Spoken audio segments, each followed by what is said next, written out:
நீதி அப்படின்றதுல நீதிமானாக்கப்படுதல் ஒண்ணு, அடுத்தது நியாயம். ஸோ 2 ஆஸ்பெக்ட் இருக்கு. ஓகே, நீதிமானாக்கப்படுதல்ன்றது ஆரம்பத்தில் நடக்குது. ரட்சிக்கப்படும் போது நம்ம நீதிமானாக்கப்படுகிறோம், நல்லது. பாவங்கள் மன்னிக்கப்பட்டு நீதிமானாக்கப்படும். ஆனா அதோட நிக்கிறது இல்ல, நமக்கு நியாயம் அருளப்பட வேண்டும். அதுலதான் அது வந்து முடியுது. இப்ப நான் அதை இன்னொரு ஆங்கிள் நீங்க சொல்லிட்டு இருக்கேன். அது என்ன சொல்றேன்னா, தேவனுடைய நீதி அடுத்த ஆஸ்பெக்ட் என்னன்னு பாத்தீங்கன்னா, தேவனுக்கு நியாயம் ஒண்ணு வேணும்ல. What is justice for God? பிழையாம் என்போன்னு ஒரு குறி சொல்றவனா இருந்தாலும் தேவ ஆவியான் மேல் வந்தபோது ஒரு பெரிய எக்ஸாம்பிளா இருக்கான் புதிய உடன்படிக்கைக்கு. ஏன்னா ஒரு மனுஷன் மேல அவன் எவ்வளவு மோசமான இருந்தாலும் கர்த்தருடைய ஆவி வரும்போது எப்படி மாற முடியும்ன்றது காட்டுது. நான் எங்க போனா பிரதர் எங்க கட்டுருக்குன்றாங்களே, என்ன பிரச்சனை, என்ன பண்றது கேட்டாங்க. நான் சொன்னேன், இல்ல அவங்க என்ன சொன்னாங்க, நாங்க வேற ஒரு மார்க்கத்துக்கு வந்திருக்கோம், அதனால கட்டிருக்குன்னு எல்லாரும் சொல்றாங்க. என்ன இவங்களுக்கு தெரியுதுன்னு தெரியல. சொல்றவங்களுக்கு முதல் கட்டிருக்கு. இப்படி எல்லாரும் கூப்பிட்டு கட்டிருக்கு சொல்றவங்களுக்கு பெரிய கட்டிருக்கு. சரி, நீங்க சொல்லலாம் எனக்கு சைல்ட்ஹுட் ட்ராமா இருக்கு, டிராமா இருக்கு, அது இருக்கு, இது இருக்கு எல்லாம் சொல்லலாம். ஆனா அது வந்து மைண்ட் ஆஃப் ஃபிளஷ், மாம்சத்தின் மனது, இல்ல மாம்ச சிந்தை அதுல இருக்கு. ஆனா ரட்சிக்கப்பட்டவங்களுக்கு ஆவியின் சிந்தையும் இருக்குது. There are 2 parts of righteousness. One is justification. நிறைய பேர் அவர் ரெடி பண்ணி கஷ்டப்பட்டு ஒர்க் பண்ணி அவங்களை ஆயத்தப்படுத்தி இந்த பூமியில அவங்கள வச்சு ஏதாவது செய்யணும்னு வச்சா மரணம் அவர்களே தூக்கிட்டு போயிடுச்சு. அவர் என்ன செய்யணும்னு நினைச்சா அது முடியல, இன்னும் பெண்டிங்ல இருக்கு, நிறைய இன்வெஸ்ட் பண்ணி வச்சிருக்காரு, மரணம் அவர்களை தூக்கிட்டு போயிடுச்சு. ஸோ அப்ப அவருக்கு நீதி முதல்ல, அவருக்கு நியாயம் வேணும்ல, கர்த்தருக்கு நியாயம். ஸோ நம்ம என்ன பண்ண வேண்டியதா இருக்குன்னா, அந்த நீதியின் வசனத்தோடு பழக்கத்தை ஏற்படுத்திக் வேண்டும். We should be habitual users of the word of righteousness. நீதியின் வசனத்தை பழகி அதை பயன்படுத்துவதா இருக்கிறது.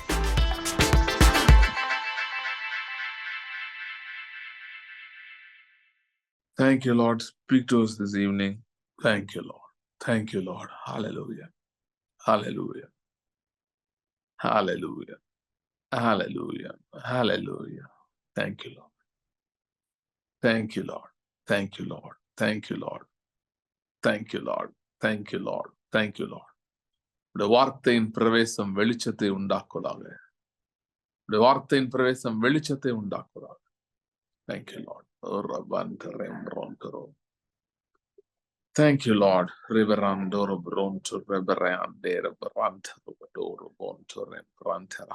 you, Father. Thank you, Father. Thank you, Father. Thank you, Father. Thank you, Thank you, Thank you, Thank you. Thank you, Lord. எங்களுடைய பேசுவீராக. ஆண்டவரே, எல்லாவற்றையும் விளக்கி காட்டும், தெளிவுபடுத்தும். Thank you, Lord. Thank you, Lord. Thank you, Lord. Thank you, Lord. எங்களுடைய பேசுவீராக. Thank you, Lord. இயேசு கிறிஸ்துவின் நாமத்தில் ஜெபிக்கிறோம் பிதாவே.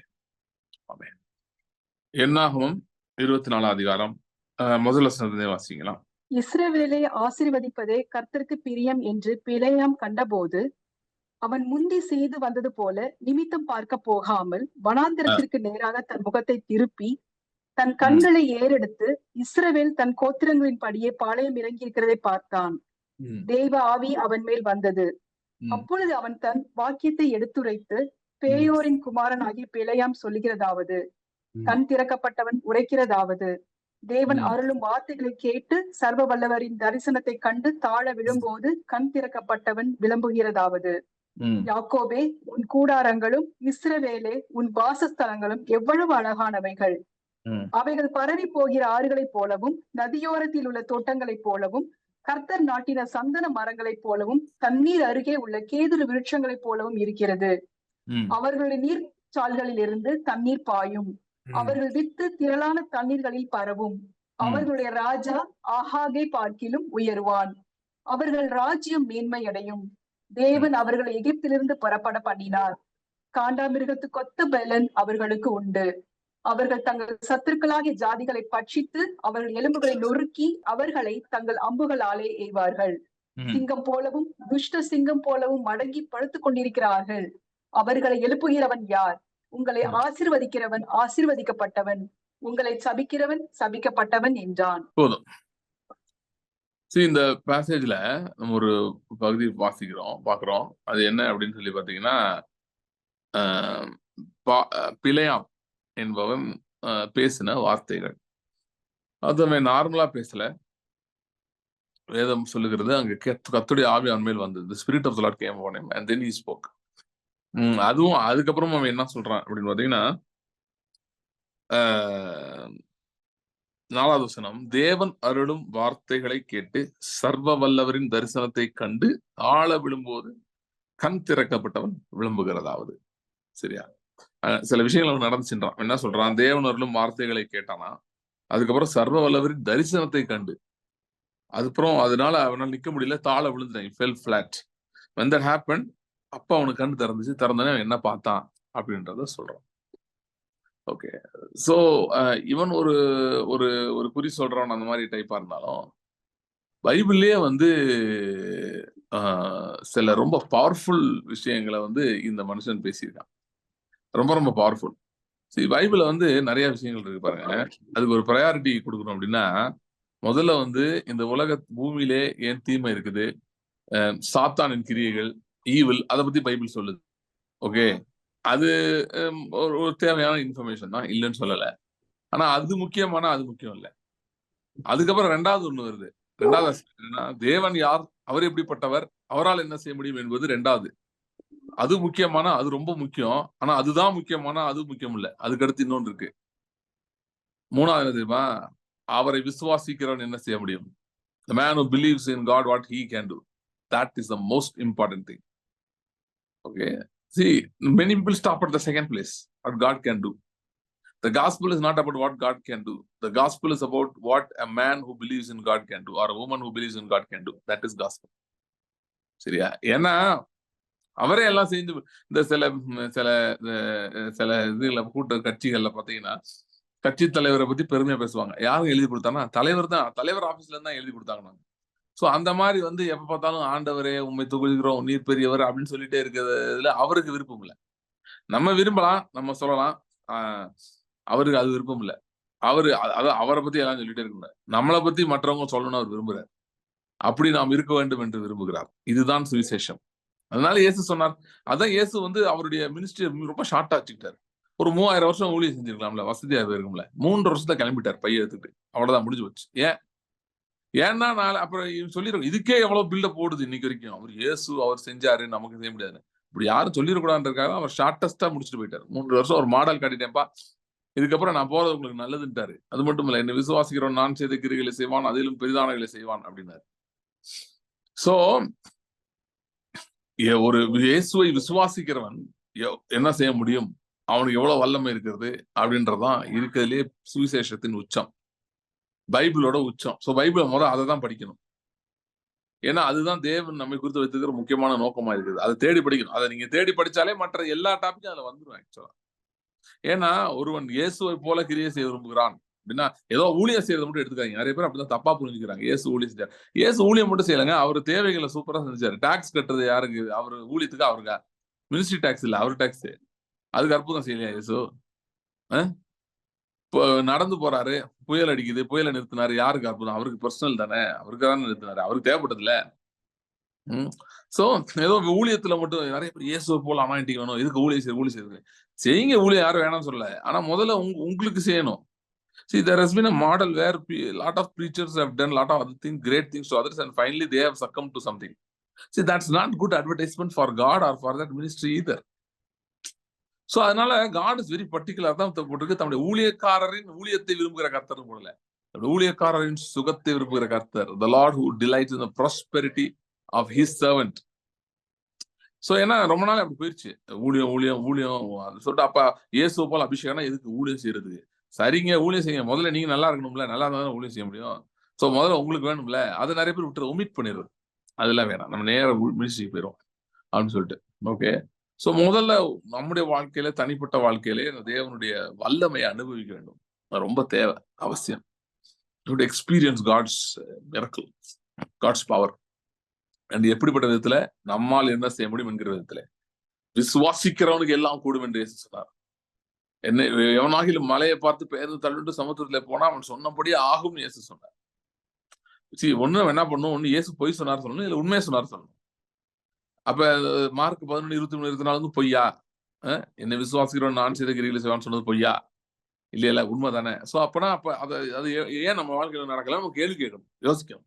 யோசிச்சுட்டு அதுக்கான அந்த திசையில போக ஆரம்பிக்கணும். அதற்கான வெளிப்பாடுகள், அதற்கான ஞானம், அதற்கான அறிவு, அதற்கான தேவனிடந்து பெற வேண்டிய வெளிச்சத்தை நாம் பெற்றுட்டு அந்த ரெவலேஷன்ல குரோ ஆகணும், வளரணும். அப்பதான் அதிலே நாம் நடக்க முடியும். அதுதான் தேவன் விரும்புகிறார். சோ இந்த பேசேஜ் பாத்தீங்கன்னா, பிழையாம் என்போடு ஒரு குறி சொல்றவனா இருந்தாலும் தேவ ஆவியான் மேல் வந்தபோது ஒரு பெரிய எக்ஸாம்பிளா இருக்கான் புதிய உடன்படிக்கைக்கு. ஏன்னா ஒரு மனுஷன் மேல அவன் எவ்வளவு மோசமான இருந்தாலும் கர்த்தருடைய ஆவி வரும்போது எப்படி மாற முடியும்ன்றது காட்டுது. சோ அப்படி மாறி அவன் தேவனுடைய பிள்ளை, ஒரு நீதிமான் எப்படி இருக்க முடியும், அவனுடைய வாழ்க்கை எப்படி இருக்கும் அப்படின்றத இங்க சித்தரித்து அந்த வார்த்தைகள் மூலம் விவரித்து காட்டுகிறான். ஆகவே இந்த பகுதி ஒரு பைபிள்லயே என்னை பொறுத்தவரை ரொம்ப ரொம்ப முக்கியமான பகுதி. நமக்கு மற்றவங்களுக்கு தெரியாது, நமக்கு புதிய உடன்படிக்கையில வாழ்றவங்களுக்கு சகலத்தையும் ஜெயம் கொள்ளுகிறவர்களாய் ஜெயம் கொள்ளும்படி அழைக்கப்பட்ட நமக்கு, சகலத்தையும் சுதந்திரித்து கொள்ள அழைக்கப்பட்ட நமக்கு இந்த பகுதி ஒரு முக்கியமான பகுதியாய் இருக்கிறது. சரி, சோ இவன் சொல்ற காரியங்களை இங்க நம்ம கவனிப்போம். அவன் சொல்றான், நான் இதெல்லாம் பார்த்தேன், இந்த தரிசனங்களை பார்த்தேனே சொல்றான், உன் கூடாரங்களும் இஸ்ரவேலின் வாசஸ்தலங்களும் எவ்வளவு அழகானவைகள், அவைகள் பரவி போகிற ஆறுகளைப் போலவும் நதியோரத்த தோட்டங்களைப் போலவும் கர்த்தர் நாட்டின சந்தன மரங்களைப் போலவும் தண்ணீர்களை கேது விருட்சங்கள் போல இருக்கிறது. இதுக்கு முன்னாடி இந்த இதுக்குள்ள போறதுக்கு முன்னாடி முக்கியமான பாயிண்ட் சொல்லிடுறேன். the paradox or the என்ன சொல்றது, diversity of the situation அப்படின்னா, at this very moment when the scene is happening here, இந்த இடத்துல நடந்துட்டு இருக்கு, பாலாக் பிலேயாமை கூப்பிட்டு இஸ்ரேலை சபிக்கணும்னு அழைத்து அனுப்புகிறான். ஆனா அவன் முடியாம ஆசீர்வச்சிட்டு இருக்கான். இது நடந்துட்டு இருக்கு. அட் தட் பாயிண்ட் இஸ்ரேல் கேம்ப்ல போய் நீங்க இஸ்ரேல் பீப்புள்கிட்ட அவங்க மென்டாலிட்டி அசஸ் பண்ணி பாத்தீங்கன்னா அது ரொம்ப மோசமா இருக்கு. அவங்க ரொம்ப வேதனையில் வருத்தத்தில் இருக்காங்க. என்னங்கன்னா, ஐயோ நம்ம வனாந்திரத்துல இருக்கமே, இந்த இடம் வனாந்திரமான இடம் அப்படின்னு சொல்லி. கொஞ்ச நேரத்துக்கு முன்னாடிதான் அந்த கொல்லிவாய் சர்ப்பம் யாரையும் கடிச்சிருக்கு. அங்க இந்த கம்பத்தெல்லாம் மோச தூக்கி வச்சார்ல, அந்த சம்பவம் நடந்திருக்கு. அதுக்கப்புறம் பாத்தீங்கன்னா இப்ப இன்னும் இமிடியேட்டா அடுத்து என்ன செய்ய போறாங்க இதுக்கப்புறம்னா, இந்த மீதியானியரோட போய் விபச்சாரம் பண்ணி அவங்க கோயில்ல போய் அந்த விக்கிரகங்களை வழிபட்டு ஒரு பெரிய பிரச்சனை வரப்போகுது. இந்த இதுக்கு நடுவுல தீர்க்கதரிசனம் சொல்லிட்டு இருக்காங்க. இஸ்ரேல் ஜனங்கள் தங்களை குறித்து ரொம்பவும் மோசமா நினைச்சிட்டு இருக்காங்க. ஏன்? Based on what is happening. அவங்க வாழ்க்கையில் நடந்த காரியங்கள் அவங்களுக்கு இப்ப போயிட்டு இருக்கிறது வனாந்தரமா இருக்கே, பிரச்சனையா இருக்கே அப்படின்னு அவங்க ரொம்ப வருத்தத்துல இருக்காங்க. இப்ப விரக்தியில தான் இவங்க என்ன பண்ணிட்டாங்க, அந்த மீதியானியரோட போய் பாவம் செய்ய போயிட்டாங்க. போய் விக்கிரகத்துக்கு போய் இது பண்ணி பிரச்சனை பண்ணிட்டாங்க. அது அங்க ஒரு பெரிய அழிவு வந்தது. சோ இவர்கள் தங்களை பற்றி மிகவும் மோசமாக நினைத்துக் கொண்டிருக்கிற அதே நேரத்திலே பாலாக் என்பவன் யாருன்னு பாத்தீங்கன்னா மோவாபியரோட ராஜா. அவன் இவர்களை பார்த்து பயப்படுறான். பயந்துட்டு சொல்றான், பூமி விசாலம் அனைத்தையும் மேய்ந்து போடுகிற ஒரு கூட்டம் எகிப்து இருந்து வந்திருக்கு, அதை பார்த்து நான் பயப்படுறேன் அப்படின்னு சொல்றேன். சரி, முதல்ல நம்ம அறிந்து கொள்ள வேண்டும். நீங்க நான் பயந்து போயிருக்கேன், நான் ரொம்ப கஷ்டப்படுறேன் அப்படின்னு நீங்க நிறைய பேர் அப்படியே thoroughly that's what you believe, that truth உங்களை பொறுத்தவரை. ஏன்னா நம்ம நினைக்கிறோம், நம்மளை சுற்றி வளைக்கப்பட்டிருக்கிறோம், நம்மளை சுத்தி அப்படியே நிக்குது, எல்லாம் சத்ருவா இருக்கு, எங்க பார்த்தாலும் பிரச்சனையா இருக்கு, எங்க பார்த்தாலும் போராட்டமா இருக்கு, நெகட்டிவா இருக்கு. அப்ப அவ்வளவுதான், நம்ம ஒரு பயங்கரமான கட்டுல இருக்கோம், பயங்கரமான கட்டுல இருக்கோம். அன்னைக்கு யாரோ என்ன கேட்டாங்களே, என்கிட்ட இந்த மறந்துட்டேன் யாருன்னு, யாரோ கேட்டாங்க, அவங்க போன் பண்ணி, ப்ரோக்ராம் பாக்குறவங்க தான் என்கிட்ட கேட்டாங்க, நான் எங்க போனா பிரதர் எங்க கட்டு இருக்குன்றாங்களே, என்ன பிரச்சனை, என்ன பண்றது கேட்டாங்க. நான் சொன்னேன், கட்டு ரெண்டு விதத்தில் பார்க்கலாம். இதை ஒண்ணு, கட்டு இருக்குன்னா எல்லாருக்குமே கட்டு இருக்கு. இல்ல, அவங்க என்ன சொன்னாங்க, நாங்க வேற ஒரு மார்க்கத்துக்கு வந்திருக்கோம், அதனால கட்டு இருக்குன்னு எல்லாரும் சொல்றாங்க. என்ன இவங்களுக்கு தான் தெரியுதுன்னு தெரியல. சொல்றவங்களுக்கு முதல் கட்டு இருக்கு. இப்படி எல்லாரும் கூப்பிட்டு கட்டு இருக்கு சொல்றவங்களுக்கு பெரிய கட்டு இருக்கு. நாங்க பரம்பரை கிறிஸ்டியன் ஆகும், நாங்க இப்படி நீங்க பார்த்தாலும் அங்கிட்டு போனா முன்னாடி எப்படி பரம்பரை கிறிஸ்டியனா இருக்க முடியும்? யூத மார்க்கத்துல இருந்தவனே பரம்பரை கிறிஸ்டின்னு சொல்ல முடியாது. அவனே யூத மார்க்கத்துல இருந்தா இயேசுட்டு வந்திருக்கான், எவன் பரம்பரை கிறிஸ்டின்னு சொல்ல முடியாது? எவனும் சொல்ல முடியாது. சோ எல்லாருக்கும் ஒரு கட்டு இருக்கு. அது என்ன, ஆதாம்ல இருந்து வந்த கட்டு இருக்கு. ஒரு விதத்தை பார்த்தா அது உண்மை, எல்லாருக்கும் கட்டு இருக்கு, சரியா? ஆனா ரட்சிக்கப்பட்டிருக்கிறீங்க, நீங்க புது சிருஷ்டியா இருக்கிறீங்கன்னா கட்ட முடியாத ஒண்ணு உங்களுக்குள்ள இருக்கு. அது என்னன்னா உங்களுடைய ஆவி. அதை கட்டவே முடியாது. ஒருத்தர் என்ன பண்றான் யோசிச்சு பாருங்க. உங்களோட வீட்டுல போட்டு உங்களை வீட்டுல போட்டு வீட்டை பூட்டிட்டு சாவி எடுத்துட்டு போயிட்டான். சோ எங்களால வெளியே வர முடியல. அப்ப திடீர்னு உங்களுக்கு ஞாபகம் வருது, இல்ல உங்க கடைசி வெளியே கடைக்கு போனா அவன்கிட்ட ஸ்பேர் கீ இருக்குன்னா அவன் திறந்து விட்டுருவான்ல, நீங்க வெளியே போயிடலாம்ல. இது ஒரு பெரிய கன்ஃபியூஷனா? இதே மாதிரிதான் இருக்கு பாருங்க. உங்கள் சரீரம் கட்டப்பட்டு இருக்கலாம். நீங்க சொல்லலாம் எனக்கு பாடியில இருந்து இருக்குங்க, அது இருக்குங்க, இப்படி இருக்குங்க, அப்படி இருக்குங்க. ஓகே. உங்களுடைய ஆத்மா கட்டப்பட்டிருக்கலாம். நீங்க சொல்லலாம் எனக்கு ஒரே மைண்ட்ல மன அழுத்தமா இருக்கு, நான் டிப்ரெஷன்ல இருக்கேன், அப்ரெஷன்ல இருக்கேன், சப்ரெஷன்ல இருக்கேன். ஓகே. நான் அப்படியே இருக்கேன், எனக்கு டாக்டர் இப்படி சொல்லிட்டாரு. ஓகே, சொல்லிட்டு போறாரு. உங்க ஆத்மா கட்டல இருக்கலாம், ஆனா உங்கள் ஆவியை கட்டவே முடியாது. ஏன்னா உங்கள் ஆவி இயேசுவை போல இருக்கிறது. சோ இயேசுவை யாரா கட்ட முடிஞ்சா ஆவியை கட்ட முடியும். இயேசுவை யாரா கட்ட முடியுமா? மரணம் அவரை கட்டி போட நினைத்தது, அதையாலே முடியல. அப்புறம் உங்க ஆவி யாரு கட்ட முடியும்? யாருமே கட்ட முடியாது. இன்றைக்கு மரித்து அடக்கம் பண்ணப்பட்டிருக்கிறவர்கள் ஏன் உயிர் தெழுவார்கள்? கிறிஸ்துவுக்குள் மரித்து அடக்கம் பண்ணவர்கள் ஏன் உயிர் தெழுவாங்கன்னா, அவங்க ஆவி வந்து கட்டப்படல. மரணம் அந்த ஆவியை மேற்கொள்ள முடியாது. The spirit is still alive. நான் சொல்லியிருக்கேன், முன்னாடி சொல்லியிருக்கேன். The spirit stands guard at their graves because the body is to be redeemed. அதுக்காக ரெடியா வெயிட் பண்ணிட்டு இருக்கு. ஸ்பிரிட் வந்து கிரேவ்ல வெயிட் பண்ணிட்டு இருக்கு. ஸ்பிரிட் வந்து ஆவியில இருக்கும். ஸ்பிரிட் வந்து அது ஆம்னிபொட்டன்ட்ங்க, இயேசு மாதிரி. அதால ஒரே நேரத்துல by the nature of spirit ரெல்ம்ல இருக்கிறனால, காட்லி ரெல்ம்ல, டிமானிக் ரெல்ம் இல்ல, இது காட்லி ரெல்ம் இருக்கனால, அதால இங்க இருக்க முடியும், அங்க இருக்க ஒரே நேரத்துல. எலிசாவின் ஆவி சுத்திட்டு இருந்ததுனாலதான் இந்த ஆவி சுத்துதுன்றாங்களே, அது வந்து இது வேற ஆவி இல்ல, இது தேவன் அருளி நமக்கு அருளி இருக்கிற ஆவி. அது it will stand guard at the grave because the body is set for redemption. It might have gone through decay, but it is set for redemption. It's set for resurrection. So the spirit stands guard at the grave. அப்படி இருந்ததுனாலதான் Elisha எலும்புல பட்டனே எந்திரிச்சு போனான். எலும்பு பாடி வந்து decay ஆயிடுச்சு, but spirit no, it was full alive and well. Same way நீங்க அதான் சொன்னீங்க, இந்த செத்து போன சிச்சுவேஷன்லயே வந்து ஆவி நல்லா இருக்குன்னா, நமக்கு நம்ம உயிரோட தான் இருக்கும், ஆவி நல்லா இருக்கு. சரியா? அதுதான் இயேசு ரொம்ப தைரியமா சில சொன்னார். என்னை விசுவாசிக்கிறவன் மரித்தாலும் பிழைப்பான், உயிரோடு இருந்த விசுவாசிக்கிறவன் மறியாமலும் இருப்பான்.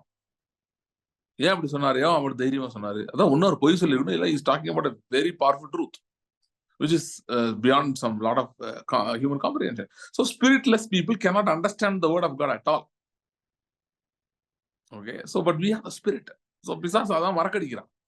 So இஸ்ரேல் ஜனங்களுக்கு அன்றைக்கு ஒரு மிகப்பெரிய ஒரு உடன்படிக்கை இருந்தது. தேவன் ஆபிரகாமோடு பண்ண வாக்குத்தத்தம் இருந்தது. அது என்ன வாக்குத்தத்தம்? 4ஆம் தலைமையில வருவாங்கன்னே சொல்லிட்டாரு. அதாவது 4 நாலேஜ்லயே சொல்லிட்டாரு. சோ அதனால டெஃபினட்டா அது நடக்குதான் ஆகணும். எல்லாத்துக்கும் மேல கர்த்தர் அருள் பண்ண உடன்படிக்கை அவங்களுக்கு இருந்தது. ஆனா அவங்க அதெல்லாம் மறந்துட்டாங்க. மறந்துட்டு அவங்க ஏன் அவங்க ஒரு ஒரு ஃப்ரஸ்ட்ரேட்டட் பஞ்ச், ஒரு அன்பார்ச்சுனேட் பஞ்ச்னே அவங்க நம்பிட்டே இருந்தாங்கன்னா, it was not by accident, it was by design. There was a deception that was systematically pumped into their system to make them believe that they are weak, they're going to die, they're going to lose. அப்படி அதுவும் அவங்களுக்குள்ள that was programmed into them. So constantly அப்படியே அவங்க think பண்ணிட்டே இருக்காங்க. நம்ம இந்த பிரச்சனையை தப்பிச்சுப்போம், அடுத்து எந்த பிரச்சனை வருமோ. அதான் அவங்க அடிக்கடி மோசிட்டு அது உள்ள இருந்த ஆட்கரை வந்து வெளியே வந்துட்டே இருக்கும். மோசிட்டு வந்து கேட்பாங்க, வனாந்தரத்துல எகிப்துல கல்லறையில நீங்க கொண்டு வந்தியா? கொல்ல பாக்குறியா? கர்த்தர் நம்ம இந்த ஜனங்கள் கையில ஒப்பு கொடுக்கும்படி நம்மை கொண்டு வந்தது என்ன? யோசுவாக்கு இந்த டிஸ்கஷன் ஒரு பாயிண்ட்ல வருது. சிட்டி ஆஃப் ஆயில வந்து அவங்க தோத்து போறாங்க. யோசுவாவே இப்படி போய் ஜெபிக்கிறாங்க. ஆண்டவரே, இப்ப எல்லாரும் எங்களுக்கு எதிராக கூடி எங்கள் பேரை பூமியின் கீழ் இராமல் போக பண்ணுவாங்களே, நாங்க அழிஞ்சு போயிருவோமே, நாங்க செத்து போயிருவோமே, நாங்க அப்படியே முடிஞ்சு போயிருவோமே அப்படின்னு பேசிட்டு இருக்காங்க. ஏன்னா திஸ் இஸ் நாட் பை என்ன சொல்றது, this is not by accident or by some kind of ஏதோ மிஸ், ஏதோ என்ன சொல்றது, ஒரு coincidence. This was a planned demonic strategy. It is the same even today. Devil வந்து 2 செட் ஆஃப் டீமன்ஸ் வச்சிருக்குங்க.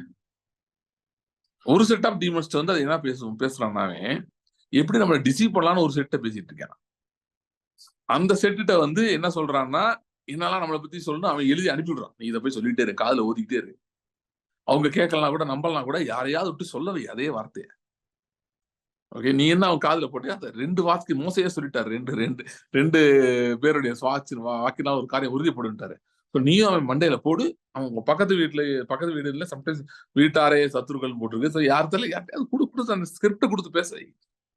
சோ அவனுக்கு அது தோணுது, இன்னொருத்தவங்க அதை சொல்றாங்கன்றப்ப அவன் என்ன பண்ணுவான், அதை பிடிச்சிப்பான். கரெக்ட், நல்லா தான், கரெக்டா சொல்றாங்கன்னு சொல்லுவான். சோ அப்படி சொல்லி ஒரு செட்டை இப்படி அனுப்பி விடுது பிசாசு. விட்டுட்டு இன்னொரு செட்டை உட்காந்து மண்டையில அடிச்சு புலம்பிக்கிட்டு இருக்கு. ஐயோ இவங்க வந்துட்டாங்களே, இவங்க போயிட்டு இருக்கானே, நம்ம என்ன பண்ண போறோம், நமக்கு ரொம்ப கஷ்டமாச்சே, இப்படியே விட்டா பிரச்சனை ஆயிருமே அப்படின்னு அது ஒரு புலம்பிக்கிட்டு இருக்கு. புரியுதா? சோ 2மே நடந்துட்டு இருக்கு. சோ நீங்க நினைக்கிற மாதிரி எல்லாம் கிடையாது அதே காரியங்கள். நம்ம ரொம்ப வீக்கா இருக்கோம் அதெல்லாம் கிடையாது. அவன் வந்து ஒரே ஒரு காரியத்துக்கு பயப்படுகிறான். எதுக்கு பயப்படுகிறான் என்று சொன்னால், உங்கள் ஆவி, உங்கள் தேவன் உங்களுக்கு ஆவி அருளி இருக்கிறான்னு உங்களுக்கு புரிஞ்சு, உங்கள் ஆவியுடைய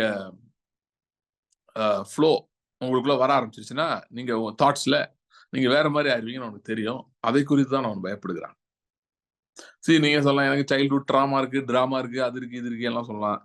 ஆனா அது வந்து மைண்ட் ஆஃப் ஃபிளஷ், மாம்சத்தின் மனது, இல்ல மாம்ச சிந்தை அதுல இருக்கு. ஆனா ரட்சிக்கப்பட்டவங்களுக்கு ஆவியின் சிந்தையும் இருக்குது. The mind of the spirit also.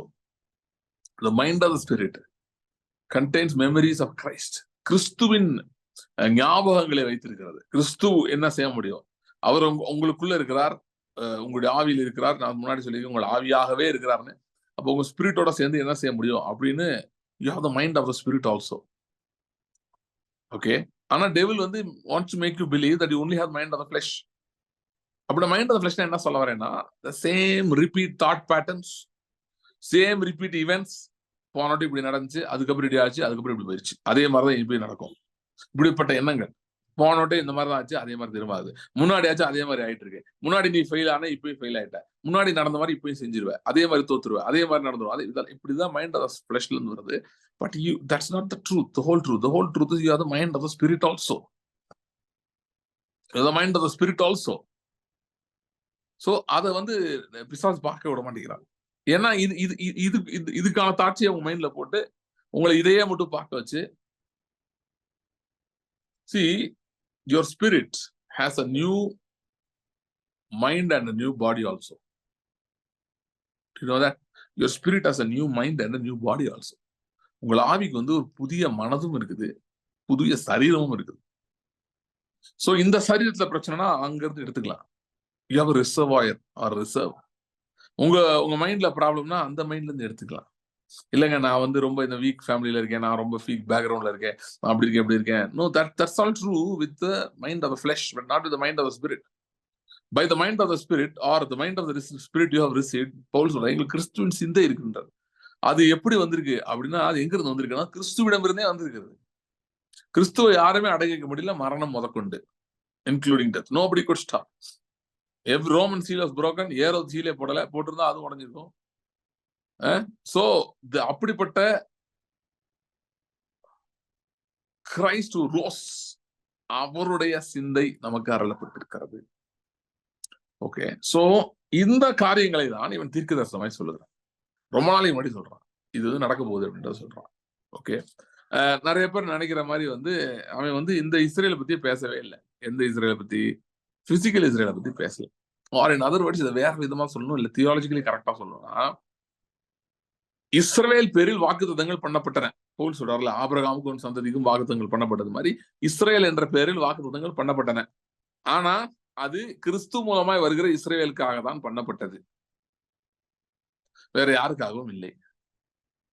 இன்னைக்கு இருக்கிற இஸ்ரேல் வந்து இப்ப வாரில் இருக்காங்க, குண்டடிப்பட்டு இருக்காங்க. அவங்க தப்பிக்கிறதுக்கு ஒரே ஒரு வழிதான் இருக்கு. என்ன வழி இருக்கு அப்படின்னா, அங்க இருக்கிறவர்கள், அங்க இருக்கிற கிறிஸ்தவ விசுவாசிகள், அவர்கள் இயேசுவை நோக்கி ஜெபித்தால் இயேசு இவர்கள் நிமித்தம் அந்த தேசத்தை தப்புவிப்பார். இதுதான் ஒரே வழி.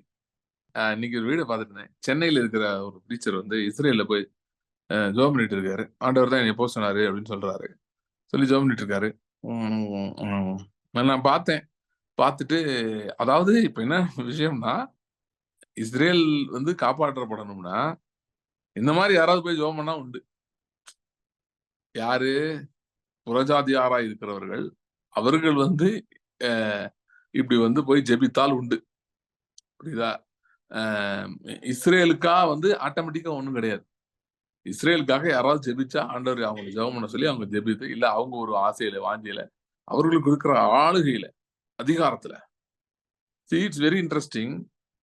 இன்னைக்கு வந்து நேட்டன்யாஹூ does not have power over Israel. It looks like that. No, he does not have power. Who has power is, அவன் ஒரு சாதாரண ஆளா இருக்கலாம், ஏதோ ஒரு ஊர்ல இருக்கலாம். But if he is really taking authority over Israel and praying for safety of Israel or protection of Israel, that person has more power over Israel than Benjamin Netanyahu. That is the truth. Okay. எல்லாம் அவங்களாம் zoo ஒன்னும் கிடையாது. இவர்கள் ஜெபிக்கிற ஜனங்கள் மூலமா ஏதாவது நடக்கலாம், அவ்வளவுதான். That's the status. See, that kind of power we have.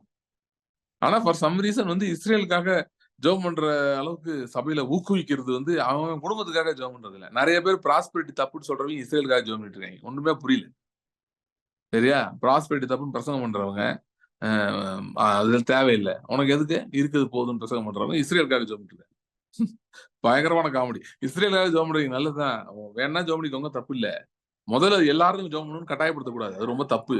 பைபிள்ல போட்டிருக்கு எருசலேமின் சமாதானத்துக்காக வேண்டிக் கொள்ளுங்க. நீங்க தான் எருசலேம். இப்போ உங்க சமாதானத்துக்காக முதல்ல வேண்டிக் கொள்ளுங்க. வீட்டுல சமாதானம் இருக்கா? எல்லாத்துலயும் சமாதானமா? ஷாலோம், சமாதானம்னா வெறும் சமாதானம் இல்ல, ஷாலோம், நிறைவு இருக்குதா? முதல்ல அதுக்கு ஜெபம் பண்ணுங்க. அதுக்கப்புறம் இஸ்ரேலுக்காக ஜெபம் பண்ணலாம், தப்பு இல்ல. வேணா ஜெபம் பண்ணுங்க, இல்ல ஆண்டவங்களை ஜெபம் பண்ண சொன்னாரா ஜெபம் பண்ணிக்கோங்க. சில பேர் சொல்லியிருக்காருன்றாங்க, தப்பு இல்ல. ஜெபம் பண்ண சொன்னா ஜெபம் பண்ணட்டும், தப்பு இல்ல. ஆனா என்ன சொல்ல வரேன்னா, look at the situation now of a believer. You have authority. Okay, so இவன் அதைத்தான் இந்த இடத்துல பேசுகிறான், தீர்க்க தரிசனமாக பேசுகிறான். சரியா? சோ அவன் என்ன சொல்றான் அப்படின்னா, 6வது சொல்றான், அவைகள் பரவி போகிற ஆறுகளை போலவும், கூடாரங்களை பத்தி பேசுறான், நதியோரத்துல தோட்டங்களை போலவும், கர்த்தர் நாட்டின சந்தன மரங்களை போலவும், தண்ணீர் அருகே உள்ள கேது விருட்சங்களை போலும் இருக்கிறது.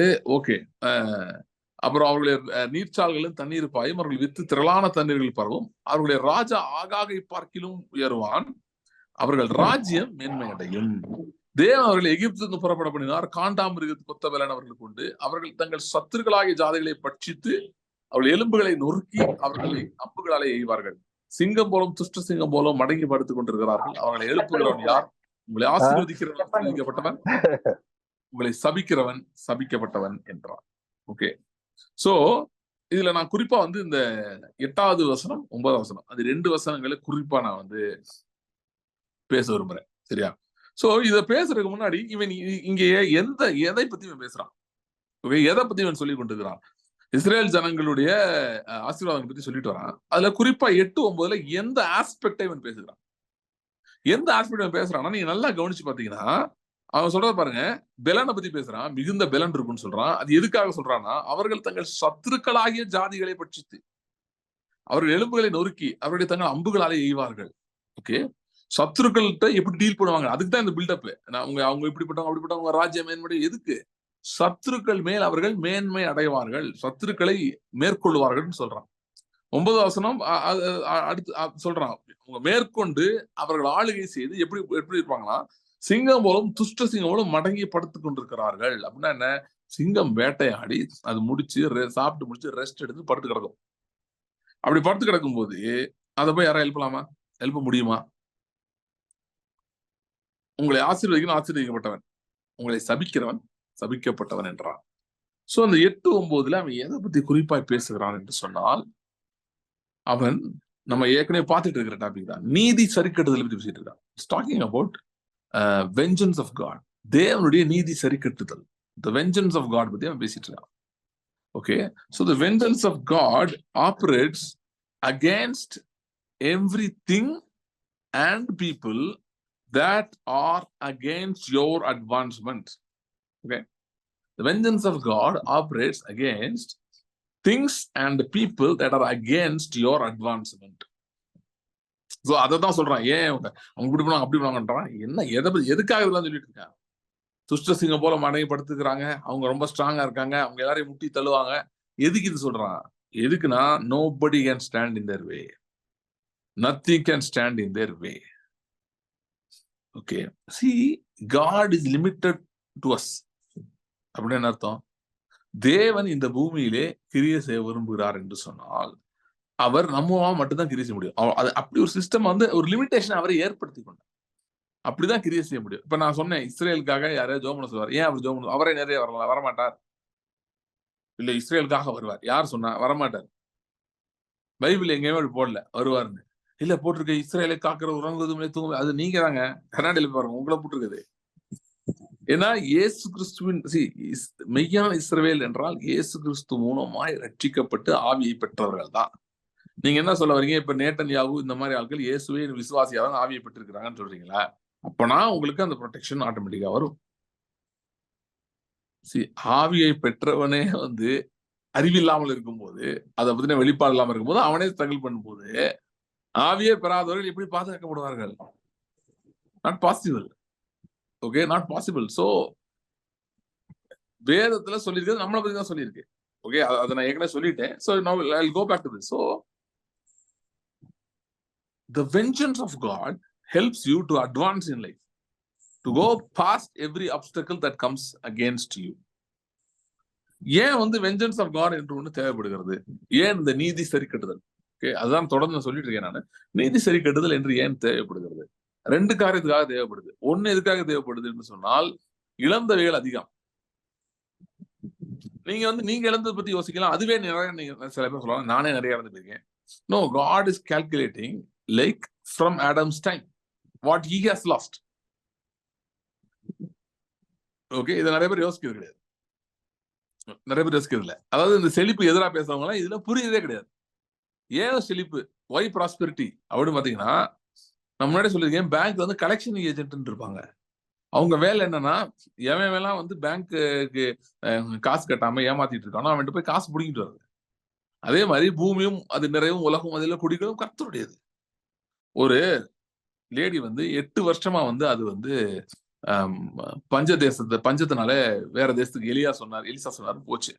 பெலிஸ்தர் தேசத்துல 8 வருஷம் கழிச்சு வருது.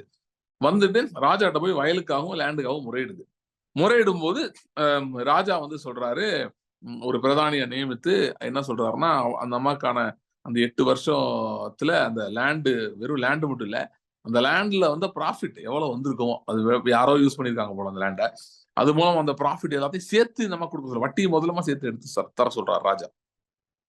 ஓகே, இப்போ வேற ஒரு ஆங்கிள் யோசிச்சு பார்ப்போம். ஆண்டவர் வந்து ஏறக்குறைய வந்து ஆதாம் படைச்சதுல இருந்து ஏறக்குறைய 6000 வருஷம்னு சொல்றாங்க சில பேர். இது அப்படியே வச்சுப்போம், குறைஞ்சதே அடிச்சுப்போம். 6000 வருஷம் அவருக்கு வந்து வட்டியும் முதலும் வர வேண்டியது நிறைய இருக்கு. எல்லாம் பெண்டிங்ல இருக்கு.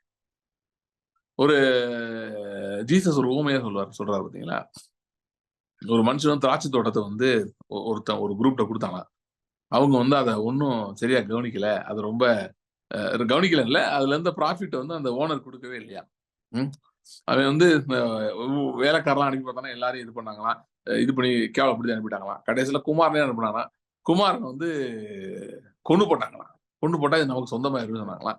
அப்ப அந்த எஜமான் என்ன பண்ணுவான், வந்து அவங்க எல்லாத்தையும் பொல்லாதவர்களை அழித்து அதை எடுத்து வேற ஆள்கிட்ட கொடுப்பான் இல்லையா. அதே மாதிரிதான், அதேதான். சோ பூமியும் அது குடிகளும். இது வந்து ஜீசஸ் அன்னைக்கு சொல்லும் போது ஜூஸ் பத்தி சொன்னாரு, ஜூயிஷ் பீப்புளை பத்தி பேசினார். அவங்கள வச்சு சொன்னது. அவங்கதான் அந்த குத்தகைக்காரங்க who killed the son. Okay, but today it's not them, it's anybody. எப்படி சொல்றேன்னா, நீங்க ஃபார் எக்ஸாம்பிள் நீங்க நியூயார்க்ல இருக்கீங்கன்னு வச்சுக்கோங்க, ஃபார் எக்ஸாம்பிள், நீங்க டெல்லியில இருக்கீங்கன்னு வச்சுக்கோங்க. நியூயார்க் யாருடையது? கர்த்தருடையது. அப்ப நியூயார்க்குடைய கிரேட்னஸ் அண்ட் குட்னஸ் அண்ட் ஃபேட்னஸ் யாருக்கு போயிருக்கணும்? யாருக்கு போயிருக்கணும்? தேவனுடைய பிள்ளைகளுக்கு தான் போயிருக்கணும். அப்படிதான் போயிருக்காங்க இவ்வளவு நாளே.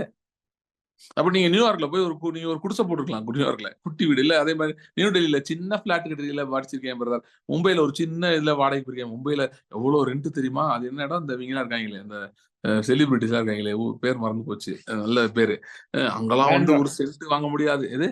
பேண்ட்ரா. பேண்ட்ரா. ஆமா, பேண்ட்ரா. அப்புறம் இன்னொரு ஏரியா இருக்கு, ஆன்டிலா ஹில் யார் இவனோடதா? சரி, ஃபைன். இதெல்லாம் வந்து இந்த மாதிரி சில ஏரியாஸ் இருக்கு, பயங்கரமான ஏரியாஸ் இருக்கு. ஸோ அங்கெல்லாம் வந்து நான் ஒரு அடியன் ஒரு ஸ்கொயர் ஃபீட் தான் வச்சிருக்கேன்னு நீங்க சொல்லலாம். ஆனா நீங்க உள்ள போனதுக்கு முன்னாடி ஆண்டவர் நிறைய பிளான் வச்சிருக்காரு. நிறைய அவருக்கு வட்டி முதல்ல அவருக்கு வர வேண்டியது இருக்குங்க. இதெல்லாம் புரிஞ்சுக்கிறது இல்லை. ஸோ ப்ராஸ்பெரிட்டி வந்து எல்லாம் நாங்க பிச்சை எடுத்துக்கிட்டு இருப்போம்னா, அது வந்து நீங்க ஆண்டவருக்கு அடுத்த காரியங்கள் நீங்க இல்ல, பிதாவுக்கு அடுத்தவையில் நீங்க யோசிக்கல, நீங்க உங்களுக்கு அடுத்தவையில் யோசிச்சுட்டு இருக்கீங்க. புரியுதா? சோ அந்த மாதிரி வந்து யோசிக்கிறது இல்ல, அந்த மாதிரி திங்க் பண்றது இல்ல. God has lot of pending dues. So உங்களுக்கு வர பிரேக் த்ரூ, உங்களுக்கு வர இன்க்ரீஸ் வந்து அதனாலதான் ஆண்டவர் ரொம்ப புலப்புறாரு.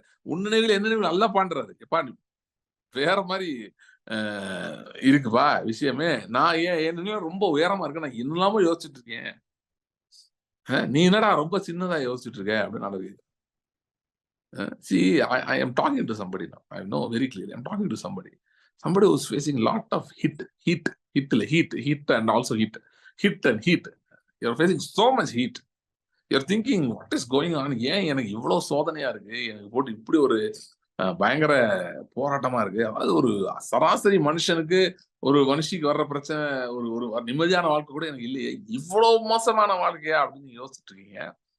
கர்த்தர் உங்களை பார்த்து சொல்றாரு, இது எல்லாமே மாயையா இருக்கிறது. எதெல்லாம் மாயை? நீங்க என்ன ஃபேஸ் பண்றீங்களோ எல்லாமே மாயையா இருக்கு. That's not true. Okay, that's not true. What is true is, கர்த்தர் உங்களை சுதந்திரிப்பதற்காக அழைத்திருக்கிறார். அதற்கு உங்களை ஆயத்தப்படுத்திக் கொண்டிருக்கிறார்.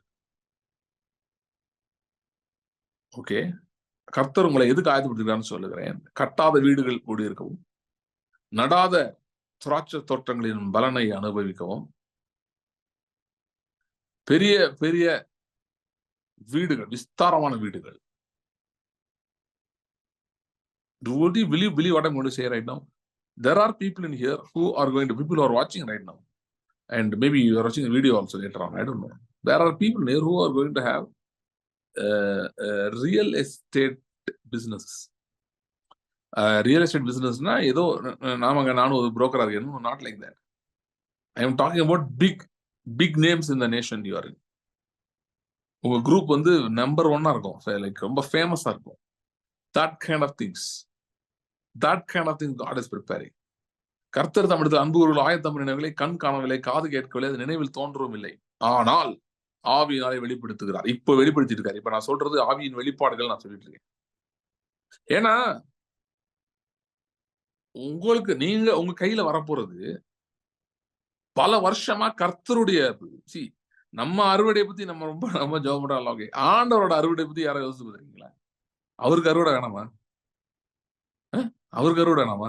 அவருன்னு குட்டியா விதைச்சிருக்காரு, அவர் குமாரனே கொடுத்திருக்காரு. அப்ப அவருக்கு அவ்வளவு பெரிய அறுவடை அவர் வெயிட் பண்ணிருப்பாரு. யோசிச்சு பாருங்க. ஒரே ஒரு சூப்பர் குமாரனை ரெடி பண்ணி குமாரனே கொடுத்து விதைச்சிட்டார். 30, 60, 100 பலனை அவர் பெறணும், அவர் வெயிட் பண்ணிருக்காரு. குமாரன்றது சாதாரண இல்லைங்க. குமாரன் தான் இன்ஹெரிட்டர், ஹேர். பூமி முழுவதுக்கும் சுதந்திரவாளி ஆகிய குமாரனே அவர் போய் விதைச்சிட்டார். ஒரே ஒரு குமாரன், நல்ல குமாரன், அழகா டெவலப் பண்ணி பெஸ்டா ரெடி பண்ணி இப்ப என்ன பண்ண போறீங்க? சர்வ் பண்ண போறேன். என்னது சர்வ் பண்ண போறீங்களா? ஆமா, ஏன்னா I know the law of seed time and harvest. எனக்கு தெரியும், நான் விதைச்சேன்னா எவ்வளவு பேர் அறுவடை வரும்னு எனக்கு தெரியும். அவர் விதைச்சவரு, அவருக்கு இப்ப அறுவடை வேணும். அவருக்கு இப்ப அறுவடை வேணும். சில விஷயங்கள்லாம் இருக்கு பாருங்க, அதெல்லாம் வந்து நார்மல் மைண்டுக்கு புரியாது. Mind of spirit only can understand. ரீசெண்டா இப்ப நான் படிச்சேன், ஏதோ ஒரு சாலமன் ஐலாண்டா ஏதோ ஒரு இடத்த பிரிட்டிஷ் ப்ராப்பர்ட்டி ஆகுது. அந்த ஐலாண்டு இப்ப அந்த நாட்டுக்கே எழுதி கொடுத்துட்டாங்களா திரும்ப. அதை படிச்சுட்டு இருந்தேன். அப்பதான் எனக்கு I just realise something. It's not என்ன சொல்றது, it's not a joke or coincidence or something else that they used to once say the sun will never set in the British Empire. ஏன்னா வந்து பிரிட்டிஷ் எம்பையர் அவ்வளவு பவர்ஃபுல்லா இருந்தது. திருக்கோண்டு நாடு பூமி முழுவதையும் ஆள்ற அளவுக்கு, ஏறக்குறைய பூமி முழுவதும் ஆள்ற அளவுக்கு, இன்டைரக்டாவோ டைரக்டாவோ ஆள்ற அளவுக்கு அவ்வளவு வல்லமை உள்ள நாடா இருந்ததா அப்படின்னு இப்ப குறிப்பா மற்ற தேசத்தாரெல்லாம் அவங்களுடைய அறிவு ஞானம்லாம் வளர்ந்து வரும்போது வெள்ளக்காரன் அவ்வளவு மூளை உள்ள இருக்கிற மாதிரி தெரியல. இவங்க எப்படிடா இவ்வளவு பெரியதா ஆண்டாங்க அப்படின்லாம் யோசிச்சு பார்க்கும்போது நான் ஒன்னும் யோசிச்சு பாக்குறேன். ஒரு காலத்திலே அவர்கள் கர்த்தருடைய வார்த்தைக்கு கொடுத்த முக்கியத்துவம் வேற. ஏன்னா இன்னைக்கு நமக்கு பரவலாக நம்ம கையில இருக்கிற கிங் ஜேம்ஸ் வெர்ஷன் இங்கிலீஷ் வந்து கிங் ஜேம்ஸ் ஆர்டர் பண்ணது லிட்டரலா. வில்லியம் டிண்டேலோட ஒர்க்கு, அந்த வில்லியம் டிண்டேலோட ஒர்க் எடுத்து 80% வில்லியம் டிண்டேல் ஒர்க்கு, அதுல 20% இவங்க ஆட் பண்ணி கிங் ஜேம்ஸ் வந்து ஆர்டர் பண்ணி டிரான்ஸ்லேட் பண்ண சொன்னதான் கிங் ஜேம்ஸ் வெர்ஷன். சரியா? அந்த அளவு முக்கியத்துவம் கர்த்தருடைய வார்த்தை கொடுத்தார்கள் ஒரு காலத்துல. அப்ப வந்து ஏன் கர்த்தருடைய வார்த்தை இது வந்து ஏதோ ரிலீஜியஸா நான் சொல்ல, கேரி த பைபிள் கேரி எல்லாம் சொல்லுவாங்க, அந்த மாதிரி எல்லாம் சொல்லல. நான் என்ன சொல்ல வரேன்னா, அப்படி ஒருத்தன் முக்கியத்துவம் கொடுத்து கர்த்தருடைய வார்த்தையை படிக்கும் போது டெஃபினட்டாவே அவன் கர்த்தருடைய எண்ணங்களை அவனுக்குள்ள போக ஆரம்பிக்கும். அவனுடைய தியாலஜி கூட தப்பா இருக்கலாம், ஆனா அவனுக்குள்ள அது போக ஆரம்பிக்கும். ஓகே, அது போக ஆரம்பிக்கும் போது நாளடைவுல வந்து அது வந்து ஏன்னா கர்த்தருடைய வார்த்தை குறிப்பா ரட்சிக்கப்பட்டவன் படிக்கும் போது அது நீதியின் வசனம். அது ஆக்சுவலா நீதியின் வசனம் உள்ள போகும்போது அது ஆளுகையை நோக்கி தான் இருக்குது.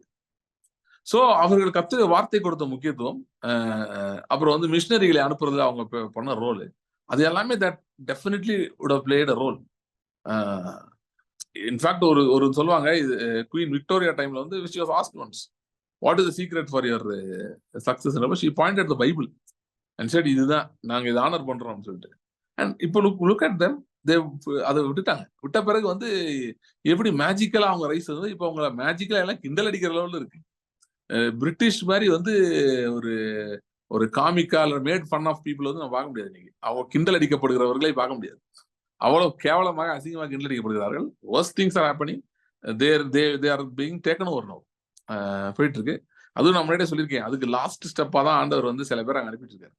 அது நடக்கக்கூடாதுன்னு சொல்லி some non Christian people are going to completely take over UK. That's going to happen. But அது நடக்கக்கூடாதுன்றதுக்காக கர்த்தர் சில பேர் அனுப்பிட்டு இருக்காரு. இந்தியர்களை அனுப்பிட்டு இருக்காரு நிறைய பேர். அதனால யாராவது பார்த்துட்டு இருக்கவங்க, நாங்க யூகே போகணும், எனக்கு வந்து விசா வேணும் அப்படின்னு சொன்னீங்கன்னா தைரியமா ஜெபம் பண்ணுங்க. ஓகே, என்னை கேளும், அப்பொழுது ஜாதிகளை உங்களுக்கு சொந்தமாகவும் பூமியின் எல்லை சுதந்திரமாகவும் பூமியின் எல்லைகளை சொந்தமாகவும் ஜாதிகளை சுதந்திரமாகவும் தருவேன்னு சொன்னவர் தருவார், நிச்சயமா தருவார். ஓகே, நான் திரும்ப ரொம்ப ஸ்ட்ராங்கா சொல்றேன், யூரோப் வெஸ்ட்க்குலாம் வந்து இந்தியன்ஸ் மைக்ரேட் பண்ணி நீங்க ஜெபம் பண்றீங்கன்னா you are in the central will of God. Okay, ஆனா ஜெபம் பண்ற நல்லா ஜெபம் பண்ணுங்க. போய் அங்க பெருசா இன்ஹெரிட் பண்ணு ஜெபம் பண்ணுங்க. Pray for lands and properties. இல்ல எங்க ஊர்ல அப்படி சட்டமே இல்லைங்க, சட்டத்தை மாத்துவாருங்க, ஜெபம் பண்ணுங்க. Pray for lands and properties in the Western world. See, we don't understand. நமக்கு ஒன்றும் புரிய மாட்டோம். நம்ம இங்க செழிப்பு தப்புன்னு உளறிக்கிட்டு இருக்கோம். அவங்க வந்து அங்க லேண்டை வாங்கி போட்டுக்கிட்டு என்னெல்லாமோ பிளான் போட்டுருக்காங்க. புரியுதுங்களா? நம்மள மாதிரி ஒரு என்ன சொல்றது, பரிசுத்த முட்டாள்களை பார்ப்பது ரொம்ப கடினம். ஏனென்றால் இந்த பைபிளை கையில வச்சுக்கிட்டு செழிப்பு தப்புன்னு எப்படிதான் பிரசங்கம் பண்ண முடியுதுன்னு எனக்கும் தெரியல. Okay, unless they are utterly deceived. பிசாசு சில பேர் காசு கொடுத்து வச்சிருக்கான்னு நினைக்கிறேன், இந்த மாதிரி பிரசங்கம் பண்ணுங்கன்னு சொல்லி. காசுனா என்ன, காசு கொடுக்கறது இல்ல, அப்படி அவங்களுக்கு கொடுத்து அவங்கள சில பொசிஷன்ல உட்கார வச்சிருக்கான்னு நினைக்கிறேன். சரி, ஓகே, ஃபைன். சோ இவனுங்க பேசிட்டு இருக்கிறது வந்து கர்த்தர் நீதி சரி கட்டுதலை பேசிக் கொண்டிருக்கிறார். சோ அவருக்கு ஒரு வழக்கு இருக்கு. அதுதான் இன்னைக்கு நான் தான் சொல்றேன், கர்த்தருக்கு ஒரு வழக்கு இருக்கு. ஓகே, அவருக்கு ஒரு பிரச்சனை இருக்கு. அதனுடைய இதெல்லாம் நம்ம புரிஞ்சுக்கிட்டோம்னு வைங்களேன், நம்ம ஜபங்கள்லாம் ரொம்ப மாறிது. இன்னும் நம்ம ஆழமா அதுக்குள்ள போகணும். It's very important. இப்ப நான் சொல்றேன், இப்ப நான் ஒரு இடம் சொல்றதே உங்களுக்கு போதும் கிடையாது. This has to go deep into you. Okay, சிலுவை குறித்த உபதேசம் கெட்டு போகிறவர்களுக்கு பைத்தியமா இருக்கு. அப்படி நான் சொல்றது பைத்தியமா இல்லையா? ஒரு நேச்சுரல் மைண்டுக்கு என்னது, ஆண்டவர் ஒரு கணக்கு இருக்கான், அந்த கணக்கை தீக்கிறதுக்காக அவர் எனக்கு காசு கொடுக்க போறாருன்னா இது எவ்வளவு பெரிய ஜோக்குமா இருக்குன்னு நீங்க நினைக்கலாம். நான் கஷ்டப்பட்டு வேர்வை சிந்தி சம்பாதித்து நான் முன்னேறணும் அப்படின்னு நான் நினைச்சா நீங்க என்ன பிரதர் இப்படி சொல்றீங்க? நான் இப்படி சொல்லுங்க, கர்த்தர் தாங்க இப்படி சொல்றாரு. உங்களை ரட்சித்ததே அதுக்காக தான், அவருக்கு கணக்கு தீக்கணுன்றதுக்காக தான். பிசாசு வந்து உங்களை அடிச்சு நொறுக்கி உங்களை ஒண்ணுலாம் ஆக்கி உங்களை நடுத்தரு கொண்டு வரும் பிளான் பண்ணது உண்மைதான். அவர் சொன்னாரு, எப்போது நடுத்தரு வந்துட்டாங்களா, இப்ப நான் எடுத்துக்கிறேன். ஏன்னா இப்ப அவங்க வீம்பு பேச மாட்டாங்க. கிதியோன்ட்ட சொன்னார் பாத்தீங்களா, ரொம்ப கூட்டமா இருக்கு, குறைச்சிரு. 32,000 பேர் வந்தான். அதுவே 10 அவன் லட்சக்கணக்கில் இருக்கான். ரொம்ப கிரௌடு ஜாஸ்தி, குறை 32 22,000 பேர் ஓடி போயிட்டான். 10,000 பேர் 10,000 பேர் ஆண்டவர் சொல்றான், ஆண்டவரே 10,000 பேர் தான் இருக்காங்க, போதும், குறை இன்னும் குறை, போதும் கூட சொல்ல, குறை கூட்டம் இன்னும் அதிகம், இஸ்ரேல் பேசும் உனக்கு தெரியாது. அதே மாதிரிதான் ஆண்டவர் பிசாசு சொல்றாரு, நீ அவன் நடுத்தர் கொண்டுட்ட, பரவாயில்ல, அவன் வந்து ஒருவேளை நல்லா இருக்கும் போதே நான் எதா பண்ணியிருந்தேன்னா அவன் நினைச்சிருப்பான். ஆனா அது முதவே கணக்கு பண்ணி நாங்களா யோசிச்சு நாங்களா சின்ன பிள்ளையா இருக்கும் போதே பிளான் பண்ணி நாங்களா அப்படிலாம் அவன் யோசிப்பான். அதனால இப்ப அவனுக்கு தெரியும், அவன் வந்து பக்கமும் நெருக்கப்பட்டிருக்கிறான். Is surrounded on all sides, தப்பிக்கவே முடியாது, அந்த இடத்துக்கு வந்துட்டான். அவனுக்கு இப்ப தெரியும், இப்பொழுது நடக்கிறது கர்த்தருடைய செயல் அவனுக்கு நல்லா தெரியும். அவன் அந்த இடத்துல நிக்கிறான். நான் இப்ப அவனுக்கு என்னுடைய நீதியை நான் கற்றுக் கொடுத்து என் ஆவி அவனுக்குள்ளே ஏற்கனவே வச்சுட்டேன். நான் இப்பொழுது அவனுக்கு நீதியை கற்றுக் கொடுக்கிறேன். என் நீதியை அவன் கற்றுக்கொள்ளும் போது அவன் என்னுடைய நீதி நிமித்தம் வருகிற ஆளுகையை அவன் பெற்றுக்கொள்ள போகிறான் அப்படின்னு ஆண்டவர் பார்த்துட்டு இருக்காரு. Okay, so I'm telling to everybody here, anybody here who is feeling like you are surrounded, you are not surrounded. It all appears like that. Let it appear. Not a problem. Not a problem. கர்த்தர் உங்களை ஆயத்தப்படுத்தி கொண்டிருக்கிறார். எதற்கென்றால் பூமியை சுதந்திரித்துக் கொள்ளும்படி, to inherit the earth. பூமியை சுதந்திரித்துக் கொள்ளும்படி, பூமியை சுதந்திரித்துக் கொள்ளும்படி. We are living in times where we have to pray for lands and properties. சீரியஸா ஜெபிக்கணும், சீரியஸா ஜெபிக்கணும். இல்லங்க எனக்கு வயசாயிடுச்சு, நான் என்ன பண்ண போறேன், உங்க பிள்ளையை கொடுத்துட்டு போங்க, உங்களுக்கு பிடிக்கல, நீங்களே அனுபவிக்கலாம், ஒன்றும் தப்பு இல்லை.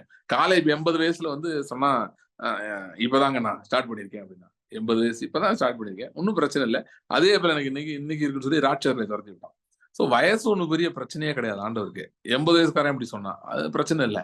ஆனா ஒருவேளை நீங்க அப்படி நினைக்கிறீங்கன்னா இப்படியாவது யோசிங்க, அட்லீஸ்ட் இப்படியாவது யோசிக்கின்றேன். ஆண்டவருக்கு ஒரு பிரச்சனை இருக்குங்க, அவருக்கு எடுக்கணும். See, the earth belongs to Christ. It's very clear about that. Okay, let not the world deceive you. இது அவரோடது இவரோடது எவரோடதும் கிடையாது, எல்லாமே கர்த்தருடையது.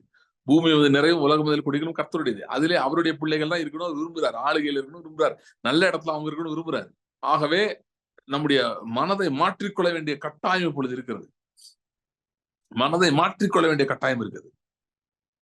அவருடைய நீதியின்படி பெற்றுக்கொள்ள நம்மை ஆயத்தப்படுத்த வேண்டிய கட்டாயம் நமக்கு இருக்கிறது.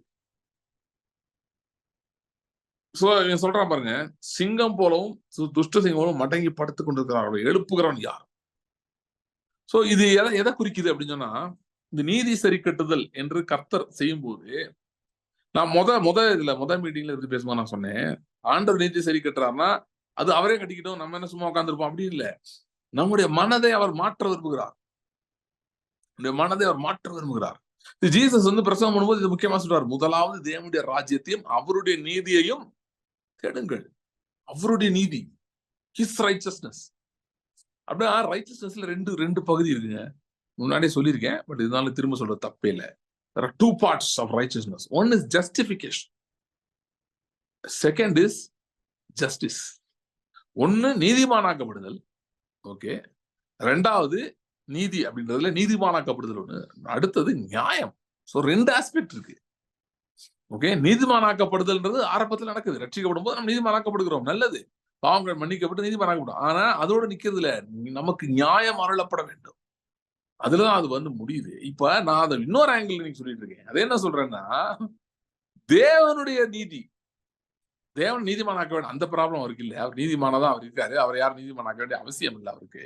ஓகே, ஆனால் அடுத்த ஆஸ்பெக்ட் என்னன்னு பாத்தீங்கன்னா, தேவனுக்கு நியாயம்னு ஒண்ணு வேணும்ல. What is justice for God? அப்படி யோசிக்கிறீங்களா இன்னைக்கு? அது மல்டிபிள் திங்ஸ்.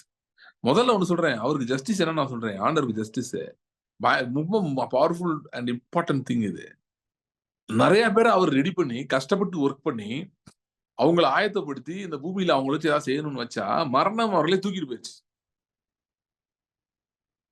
ஓகேயா, அவர் என்ன செய்யணும் நினைச்சா அது முடியல, இன்னும் பெண்டிங்ல இருக்கு, நிறைய இன்வெஸ்ட் பண்ணி வச்சிருக்காரு, மரணம் அவர்களை தூக்கிட்டு போயிடுச்சு. சோ அப்ப அவருக்கு நீதி, முதல்ல அவருக்கு நியாயம் வேணும்ல, கர்த்தருக்கு நியாயம் வேணுமா இல்லையா?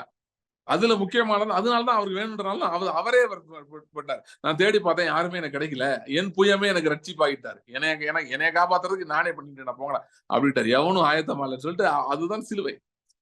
அவருடைய புயமே அவருக்கு ரட்சிப்பாச்சு. அவருடைய திட்டத்தை அவரே நிறைவேற்றினார். அவர் போனார், மரித்தார், மரணத்துக்குள் பிரவேசித்தார், மரணத்தின் வல்லமையிலே இருந்தவர்களை விடுதலையாக்கி அவர்களை வெளியே கொண்டார். ஓகே, அன்னைக்கே நிறைய பேர் எந்திரிச்சு பரிசுத்த நகரத்தில் நிறைய பேர் காணப்பட்டாங்களாம். சோ அவருக்கு நீதின்றதுல இது ஒரு முக்கியமான ஆஸ்பெக்ட். என்னன்னா, மரித்தோர் உயிர்த்தெழுவது ஜஸ்டிஸ் ஃபார் காட் ஹிம்செல்ஃப், குறிப்பாய் கிறிஸ்துவுக்குள் மரித்தவர்கள். ஓகே, ரொம்ப முக்கியமானது இது. சோ நான் என்ன முன்னாடி ஒன்று சொல்லியிருக்கேன், ஞாபகம் தெரியல, நீங்கள் யாருக்கோ ஜெபித்து, ஓகே, ஆனா அவர்கள் மரித்து போய்விட்டார்கள் அப்படி சொன்னா, அவர்களுக்கு குறித்து நீங்க கர்த்தருடைய வார்த்தையை வச்சு ஜெபம் பண்ணீங்க, சில காரியங்கள் நிறைவேறும் நீங்க ஜெபம் பண்ணீங்க. Don't worry, your prayer has not evaporated like the devil wants you to believe. Your prayer is there. Okay, தாவீது சொன்னது போல, என்னுடைய கண்ணீரை துருத்தியில் வைத்திருக்கிறீர்கள், அவைகளுடைய கணக்கில் அளவு இருக்கிறது.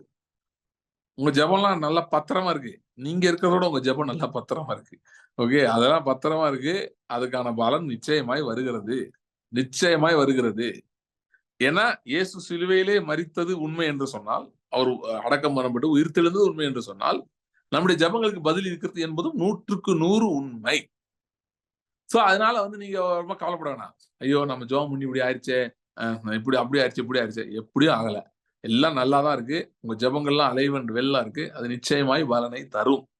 அந்த பலனை நீங்கள் நிச்சயமாய் நீங்களே பார்ப்பீர்கள். யோபு சொன்னது போல, அந்நிய கண்களிலே என் சொந்த கண்களே காணும். அப்படிப்பட்ட நாட்களுக்கு தான் கர்த்தர் அவன் ஆயத்தப்படுத்தி கொண்டிருக்கிறார். இப்போ அப்படி தெரியாம இருக்கலாம், ஐயோ என்ன இவ்வளவு போராட்டமா இருக்கு, ஒரு நாளை நகர்த்துறதே பெரிய பிரச்சனையா இருக்கே நீங்க நினைச்சிட்டு இருக்கலாம். என்ன ஏதோ பவுல் கப்பல்ல போன மாதிரி இருக்கு, சூரியனும் வரல, சந்திரனும் வரல, ஒன்னும் வரல, இப்ப டேயா நைட்டா என்ன நடந்துட்டு இருக்கேனே தெரியல. இன்னொன்னு அப்படி உங்களுக்கு காணப்படுகிறது. ஆனால் கர்த்தர் உங்களை வச்சு அநேக காரியங்கள் உங்களுக்குள்ள செய்து கொண்டிருக்கிறார், உங்களை சுற்றி செய்து கொண்டிருக்கிறார். சோ முதலாவது அவருக்கு ஜஸ்டிஸ் அவருடையவர்கள் எழுந்திருப்பது, அது முதலாவது அவருக்கு ஜஸ்டிஸ். ரெண்டாவது அவருக்கு ஜஸ்டிஸ் என்னன்னா, obviously taking over the earth. என்ன வெளிப்படுத்தல அப்படிதான் முடியுது. பூமியை கர்த்தருடைய ஆளுகைக்குள் கொண்டு வரதான் வெளிப்படுத்தும் விசேஷம் முடிவு பெறுகிறது. அப்படிதான் அது முடியுது. சோ நாம் தேவனுக்கு நீதி, தேவனுக்கு நியாயம் சொல்லும் போது இது முக்கியமான பங்கு வகிக்கிறது. எது? பூமியை சுதந்திரிப்பது என்பது மிக முக்கியமான பங்கு வகிக்கிறது. அதுக்குதான் கர்த்தர் நம்மை ஆயத்தப்படுத்தி கொண்டிருக்கிறார். ஓகே, நிறைய நேரம் பாருங்க, கர்த்தர் நம்மளை ஆயத்தப்படுத்திட்டு இருக்கும் போது நமக்கு பெருசா ஒன்னும் தெரியாது, ஒன்னும் அறிகுறியே இருக்காது. யோசேப்பு வந்து ஜெயில இருந்து அவன் கிளம்புறதுக்கு ஒரு 10 நிமிஷம் முன்னாடி இருக்கு, அவனுக்கு ஒன்னும் ஒரு அறிகுறியும் இல்லை. யாரும் அவனுக்கு வந்து சொல்லல, என்ன தெரியுமா, என்ன நடந்துட்டு இருக்கு தெரியுமா, நான் லைவ் டிவி போட்டு காட்டுறேன், பேலஸ்ல என்ன நடக்குது. Nobody told anything. ஜோசப்புக்கு வாய்ப்பே இல்லை. அவங்க அந்த காலத்துல டிவி எல்லாம் இல்லைங்க, உட்காந்து பாத்துட்டு இருக்கு பேலஸ்ல என்ன நடந்தது என்று சொன்னோம். அப்படிலாம் ஒண்ணும் கிடையாது.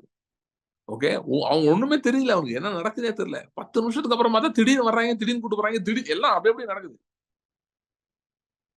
ஏன்னா கர்த்தர் சீயோனின் சிறையிருப்பை திருப்பும் போது வேதம் சொல்லுகிற சொப்பனம் காண்கிற போல இருக்கும். ஆச்சரியம், என்ன சொப்பனம் மாதிரி இருந்துச்சா? நிறைய நேரம் நிறைய பேர் கனவு பார்த்துட்டு காலைல வருத்தப்படும், ஐயோ கனவு ரொம்ப நல்லா இருந்துச்சு, ரியல் லைஃபோட கனவுல நல்லா இருந்துச்சு. ஓகே, ஆனா கர்த்தர் சொல்றாரு அப்படியே தான் நடக்க போகுது. சிறையிருப்பை திருப்பும் போது அந்த மாதிரி தான் நடக்க போகுது. சோ நீதி சரி கட்டுதல் அப்படின்றது வந்து பயங்கரமான சப்ஜெக்ட். சோ ஆனா நம்ம இன்னைக்கு எதை பத்தி பேசிட்டு இருக்கோம்? கர்த்தருக்கு நீதி சரி கட்டப்படுதல், கர்த்தருடைய நியாயத்தை பத்தி பேசிட்டு இருக்கோம், அவருக்கு நியாயம். சோ நான் இது சொல்லும் போது எதுக்காக நான் இதை சொல்றேன் அப்படின்னு சொன்னா, you should know that whenever you pray for God's vengeance in your life, see, vengeance is nothing but vengeance is in one way. Okay, vengeance ரெண்டு விதமா சொல்றேன், ரெண்டு எக்ஸ்பிளனேஷன் கொடுக்குறேன். ஒன்னு வந்து vengeance is the force and power to bring about justice. ஒன்னு. Okay, ரெண்டாவது vengeance is the interest rate of the justice you should have received earlier. ரெண்டு சொல்றேன். முதல்ல என்ன சொல்றேன், வெஞ்சன்ஸ் என்னது அப்படின்னா நீதி சரி கட்டுதல் அப்படின்றது. அதே அந்த நீதி சரி கட்டுதல் வேர்டு வந்து சரியான வேர்டு, வெஞ்சன்ஸ் தான் ரைட்டான வேர்டு. ஓகே, கோபாக்கினேன்னு கூட சொல்லலாம் ஒரு விதத்துல, அந்த வேர்டுக்கு கரெக்டான தமிழ்ல சொல்லலாம். இப்ப பிப்ளிக்கல் தமிழ்ல சொல்றேன், அதுல சொன்னா கோபாக்கினே அப்படின்னு. எல்லாம் ஆத்திரம், கர்த்தருடைய ஆத்திரம், அதுதான் கரெக்ட். வெஞ்சன்ஸ் ஆகுனா கர்த்தருடைய ஆத்திரம். சோ எனக்கு ஆத்திரம் வந்துச்சு அப்படின்னு சொல்றாங்களா, அந்த மாதிரி கர்த்தருடைய ஆத்திரம்.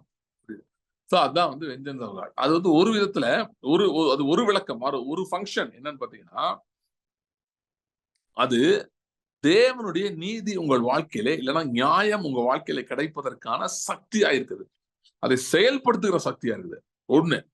இன்னொன்னு என்னன்னா, அந்த ஆத்திரம், கர்த்தருடைய ஆத்திரம் அல்லது வெஞ்சன்ஸ்ன்றது என்ன அப்படின்னு பாத்தீங்கன்னா, உங்களுடைய வாழ்க்கையில் கடந்த நாட்களே கிடைத்திருக்க வேண்டிய நியாயங்கள் எல்லாம் உங்களுக்கு நடந்த அநீதிகளுக்கு எதிரான தேவனுடைய நியாயத்தின் வட்டியா இருக்கிறது, இன்ட்ரெஸ்ட்.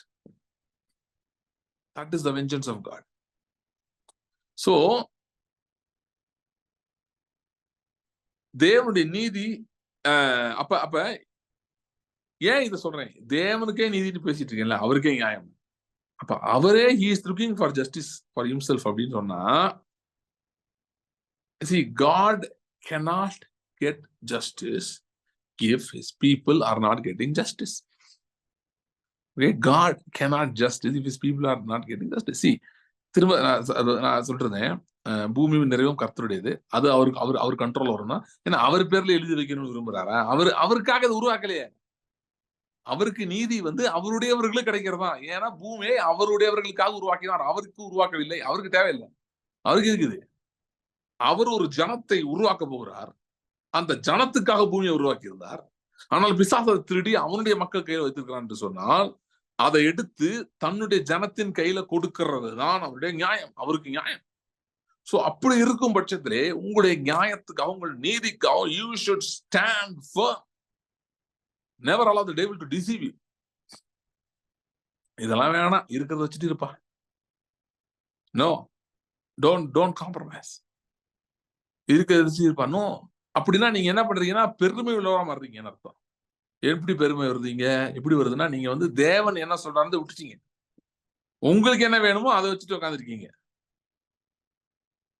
பெரிய ஆசீர்வாதம் வேணாம் ஆண்டவரே, சின்னதா கொடுங்க. நீ என்னைக்கு ரட்சிக்கப்பட்டீங்களோ கிறிஸ்துவுக்கு அடிமையாயிட்டீங்க, கரெக்டா? அவருக்கு நீங்க அடிமையாயிட்டீங்க, அப்ப அவருடையதான் உங்களுக்கு. அவர் சொல்றாரு, நான் இப்ப பெரிய லெவல் உன்னை குறித்து யோசித்துக் கொண்டிருக்கிறேன். பெரிய லெவல்ல யோசித்து கொண்டிருக்கிறேன். I pray that every limitation my mind will be broken off.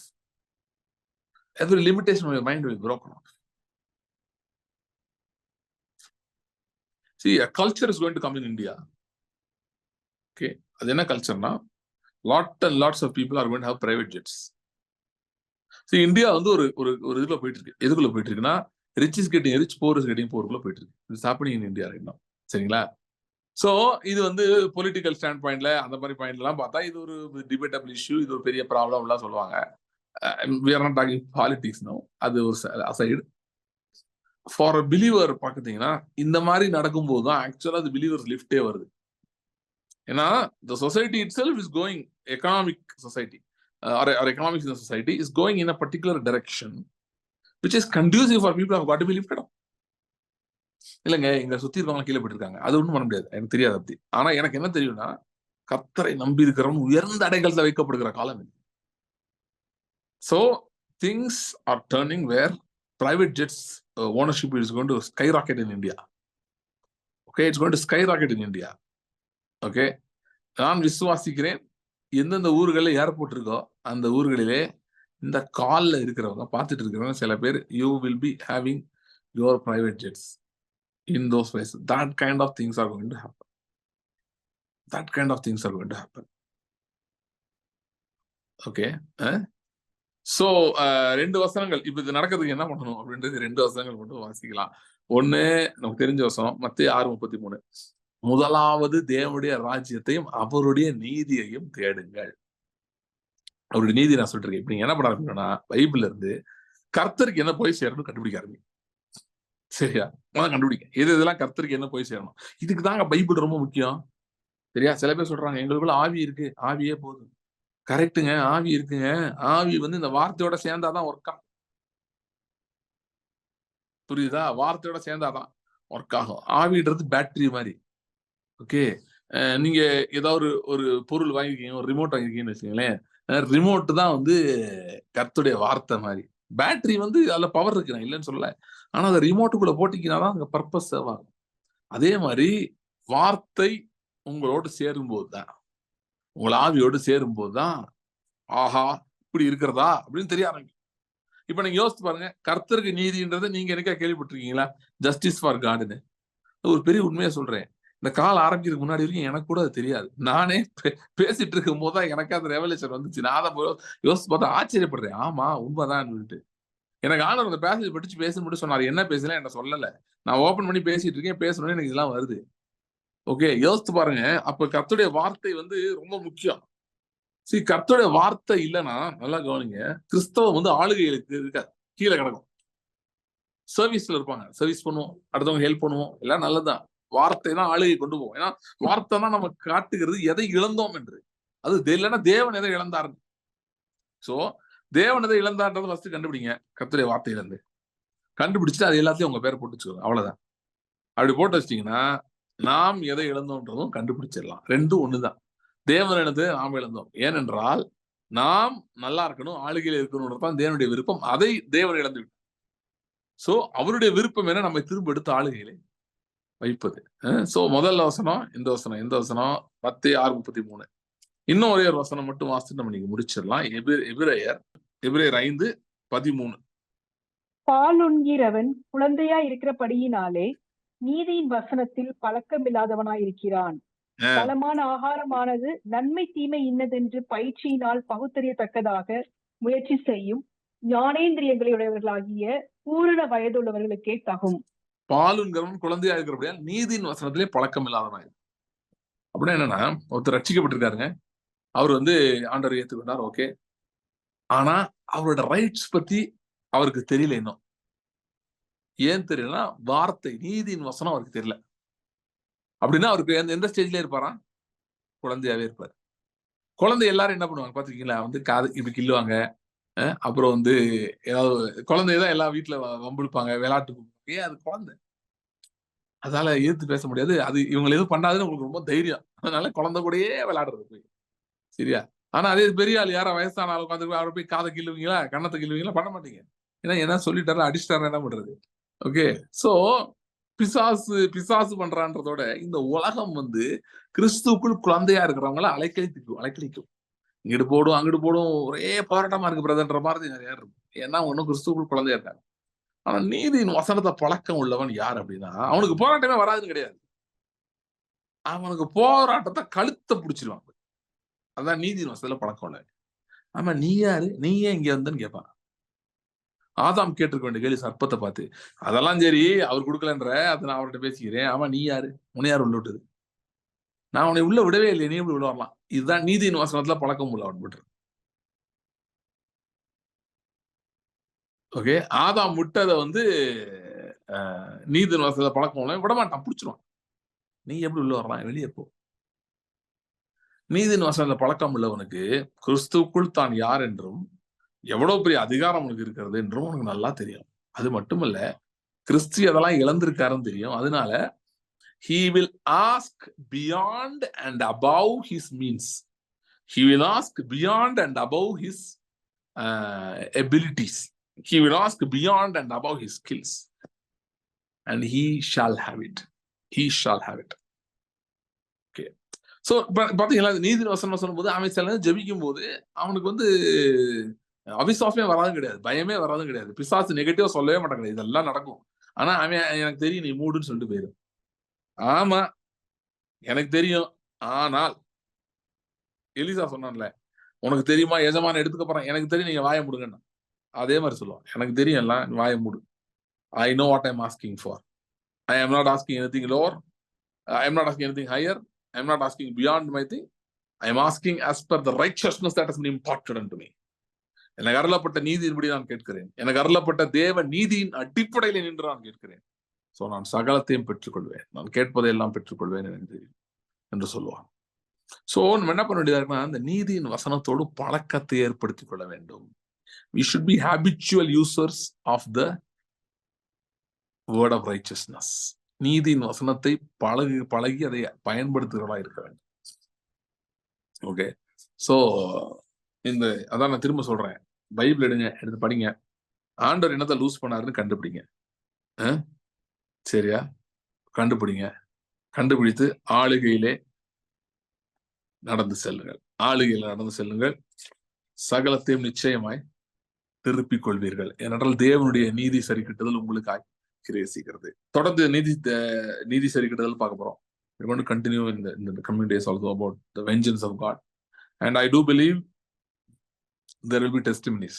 Okay, within a week's time there's going to be testimonies, a lot of testimonies, and we'll hear even more. We will see the justice of God and vengeance of God. செபிக்கலாம். ஸ்தோத்திரம் ஆண்டவரே, thank you Lord. Thank you Lord. Horra bento rembre candoro hodere am tera bonte rideram brantero. Brento riba rancandara bante redere ankentoro hondareba. Brento riba randera broncon torra bandarem brocodore bedere ancandorobo. Odrian cranto roberondo roberiondo branderebo. யாக்கோபுக்கு விரோதமான மந்திரவாதம் இல்லை, இஸ்ரவேலுக்கு விரோதமான குறி சொல்லுதலும் இல்லை. யாக்கோபுக்கு விரோதமான மந்திரவாதம் இல்லை, இஸ்ரவேலுக்கு விரோதமான குறி சொல்லுதலும் இல்லை. ரிபடர ஹண்ட் ரோம்போ பிராண்ட் ரெம்பா கண்ட் ரெம்பா டெரப ரோண்ட ரோபோ. Thank you Lord. Thank you Lord. Thank you Lord. Thank you Lord. Thank you Lord. Thank you Lord. Thank you Lord. ஆசீர்வதிக்க கட்டளைப்பட்டிருக்கிறார். ஆசீர்வதிக்கிறேன், அதை நான் திருப்பக்கூடாது என்று பிதாயாம் சொன்னது போல ஆண்டவரே, நிச்சயமான ஆசீர்வாதங்கள், மாறாத ஆசீர்வாதங்கள், ஹல்லேலூயா, இந்த நாட்களிலே வந்து சேருகிறதுக்காய் ஸ்தோத்திரம். Thank you Lord. Thank you Lord. Rembro ponto rebarandera bro. Ora brand rebarang grant ribedera baronto rebarong dorobo. Thank you Lord. மகிமைப்படுத்தும் ரெபடர பரendo rebere onto rebero. மகிமைப்படுத்தும் ரெபர. Glorify us Lord. Glorify us Lord. Glorify us Lord. Remba tarabon. Ala ramba tera handoro rom branderebro. Elia அந்த கர்மேல ஜெபித்தது போல நாங்களும் ஜெபிக்கிறோம். ரபரந்தோ ரபரோ. Hallelujah. Lord, vindicate us. Rebarayandorabo. Hallelujah. Show to the world that whatever we've been saying is from you. Hallelujah. அதுல குறிப்பாய் ஆண்டவரே அவமானத்தை சந்திக்கிறேன் என்று சொல்லுகிற ஒவ்வொருக்காக விசேஷமாய் நான் ஜெபிக்கிறேன். ஆண்டவரே ஹalleluya, vindicate them Lord, vindicate them Lord, hallelujah, hallelujah. ஆண்டவரே அவர்களை அவமானத்தை நீக்கி போட்டது மட்டுமல்ல, நீரே அந்த வார்த்தைகளை சொன்னீர், உண்மை நம்பிதான் அவங்க சொன்னாங்கன்றதை உலகம் அறிந்து கொள்ளத்தக்கதாய், ஹalleluya, ஜனங்கள் அறிந்து கொள்ளத்தக்கதாய். Let there be public affirmations, let there be public affirmations. Glorify us, glorify us Lord. மகிமைப்படுத்துவீராக, மகிமைப்படுத்தும் பிதாவே, மகிமைப்படுத்தும் பிதாவே, மகிமைப்படுத்தும் பிதாவே. Glorify us Father, glorify us Father, glorify us Father. மகிமைப்படுத்தும் பிதாவே, மகிமைப்படுத்தும் பிதாவே, மகிமைப்படுத்தும் பிதாவே. திங்கராண்டரும் கொன்றரி படாரபராண்டரும் ரண்டரபடேர போன்றரோபரும். In the name of Jesus, we reclaim people, we reclaim resources. We reclaim people, we reclaim resources. We reclaim people, we reclaim resources. I speak mass wealth transfers. Mass wealth transfers. Hallelujah. Mass property registrations.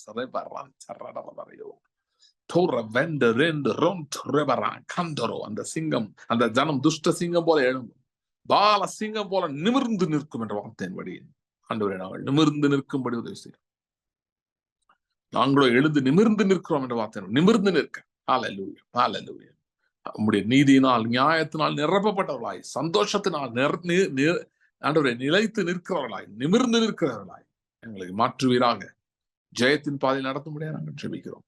கிருபையின் கருத்தை கொடுக்கிறோம். ஆசீர்வதித்து வழி நடத்தும். இயேசு கிறிஸ்துவின் நாமத்தில் ஜெபிக்கிறோம் பிதாவே.